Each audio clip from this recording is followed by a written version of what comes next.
grandes traversées du Jura, ce sont des itinéraires de randonnée qui parcourent le massif du Jura, donc 3 départements, le Doubs, le Jura et l'Ain. L'histoire de la GTJ, donc ça a débuté avec la GTJ Ski de fond, qui elle date de 78, donc elle aura 40 ans l'année prochaine. Dans les années 90, il y a eu un peu moins de neige. En même temps, on avait des hébergeurs le long d'un itinéraire.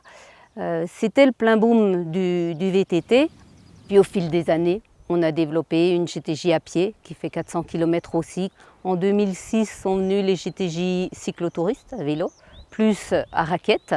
Et la petite dernière qui est la plus longue, elle a été créée en 2013, c'est la GTJ à cheval. On ne mélange pas les pratiques sur les itinéraires. Il arrive que le VTT et le pédestre se croisent, ou le VTT et le cheval sur des portions qui vont être larges, qui vont vraiment pouvoir permettre la cohabitation. Sinon, chaque sentier a vraiment sa pratique dédiée.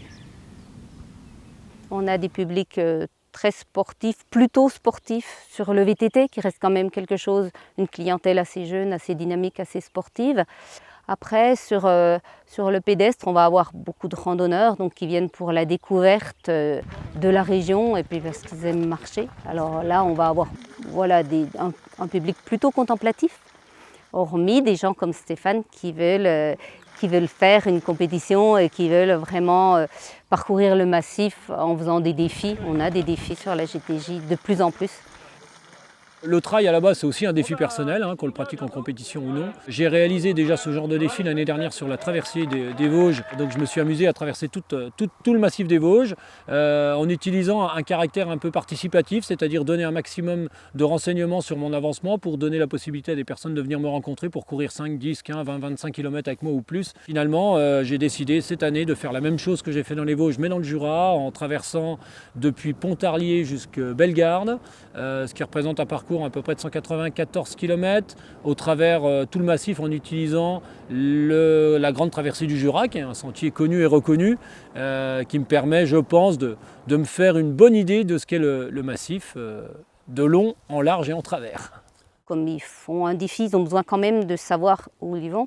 Donc ça va aider tout ce balisage, tout ce travail qui est fait donc, par des bénévoles ou par les communautés de communes pour bien marquer l'itinéraire. Tous les itinéraires sont bien balisés.